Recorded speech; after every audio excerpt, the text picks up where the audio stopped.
Guys, അപ്പോൾ ഇത് കാര്യമായിട്ട് നിങ്ങൾ എന്താ വിചാരിക്കുന്നുണ്ടാവില്ലേ? അപ്പോൾ ഇതാ കഞ്ഞിയുടെ വെള്ളത്തിൽ പുളിങ്ങിട്ട് വെച്ചിരിക്കുകയാണ് കേട്ടോ. പിന്നെ ഇതാ ചെറിയ ഉള്ളിയുണ്ട്, പച്ചമുളകുണ്ട്, പിന്നെ ഇതെല്ലാം ചതച്ച് കൊണ്ട് നല്ലൊരു കഞ്ഞിയുള്ള കറിയാണ് കേട്ടോ ഉണ്ടാക്കുന്നത്. നിങ്ങളുടെയൊക്കെ നാട്ടിലൊന്നും ഉണ്ടാക്കിയിട്ടുണ്ടോ? കമൻറ്റ് ചെയ്യാം കേട്ടോ. നല്ല അടിപൊളി കറിയാണ് കേട്ടോ. അപ്പോൾ ഇത് ഉണ്ടാക്കേണ്ട റെസിപ്പി എന്ന് പറഞ്ഞു കഴിഞ്ഞാൽ നമുക്ക് വീഡിയോയിലോട്ട് പോവാം.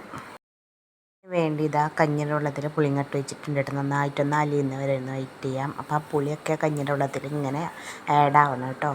അപ്പോൾ അത് ആദ്യം നമുക്ക് പുളി പിഴിഞ്ഞെടുക്കണം. അതിന് ശേഷം നമുക്ക് ചെറിയ ഉള്ളിയൊക്കെ നന്നായിട്ട് തൊലി കളഞ്ഞിട്ട് ഇട്ട് കൊടുക്കുക കേട്ടോ. ചെറിയുള്ളി എത്രയും എടുക്കണോ അത്രയും കറിക്ക് ടേസ്റ്റ് ഉണ്ടാവും കേട്ടോ. അപ്പോൾ ചെറിയുള്ളി നന്നായിട്ട് ചതച്ച് ഇട്ട് കൊടുത്തിട്ടുണ്ട്.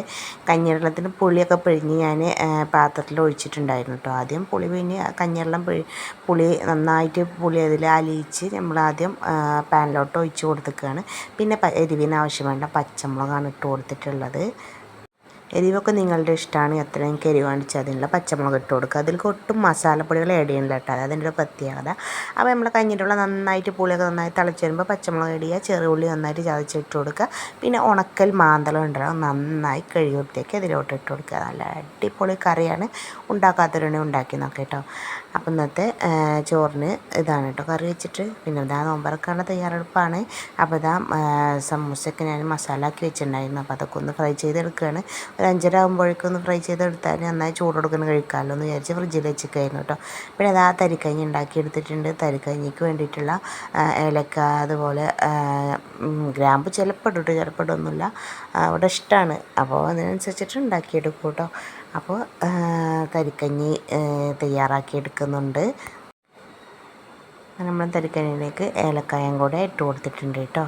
ഇനിയിപ്പോൾ നെക്സ്റ്റ് പരിപാടി എന്ന് പറയുന്നത് ലേശം ജീരകക്കഞ്ഞി വെക്കുന്നുണ്ട് കേട്ടോ. അവിടെ മക്കൾക്ക് എനിക്കിഷ്ടമാണ്, ഇക്കാർക്ക് ഇഷ്ടമല്ല കേട്ടോ. അപ്പോൾ ഇതാ ലേശം ഒന്ന് വെച്ച് നോക്കുകയാണ് കേട്ടോ. സാമ്പിളായിട്ടൊന്ന് വെച്ച് നോക്കട്ടെ. ഫസ്റ്റായിട്ടാണ് ഉണ്ടാക്കുന്നത്.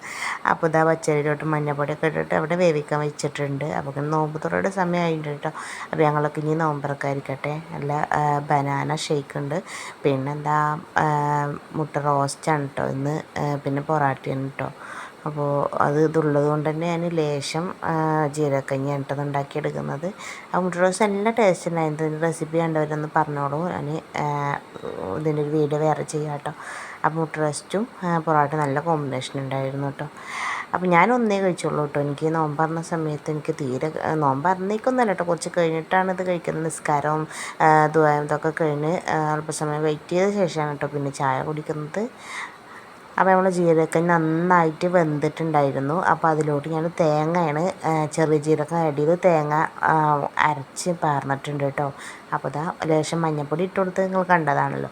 പിന്നെ ഒന്ന് ലേശം ചെറിയ ഉള്ളി ഇട്ടൊന്ന് നെയ്യിലാണ് കേട്ടോ വാട്ടിയെടുത്തിട്ടുള്ളത്. അപ്പോൾ ഇത്രയുള്ള നമ്മളെ ജീരകക്കഞ്ഞിയുടെ റെസിപ്പി.